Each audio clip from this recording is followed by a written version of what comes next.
Hi అండి, good morning. Welcome back to our channel. English ఎప్పుడు ఒకేలా కాకుండా ఇంకొంచెం కొత్తగా నేర్చుకోవాలి అనుకుంటే కనుక ఈ ఎగ్జాంపుల్ తప్పకుండా చూడాల్సిందే. అదేంటి అంటే, she doesn't understand the problem అనేది ఒక ఎగ్జాంపుల్ అనుకోండి. నార్మల్ సెంటెన్స్ అది కదండి. ఇంకొంచెం ఎంఫసైజ్ చేసి చెప్పాలి. ఈ సెంటెన్స్కి ఒక ఎలిగెన్స్ అనేది యాడ్ చేస్తుంది, ఒక స్టైలిష్ ఎఫెక్ట్ అనేది ఇస్తుంది అనమాట. సో ఇలాంటి సెంటెన్సెస్ ఎక్కడ ఉపయోగిస్తారో తెలుసా అండి?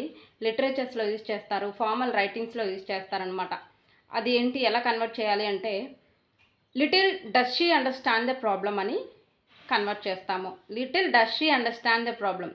షీ డజంట్ అండర్స్టాండ్ ద ప్రాబ్లమ్ని ఇన్వర్షన్గా మారిస్తే లిటిల్ డస్ షీ అని వస్తుంది అనమాట.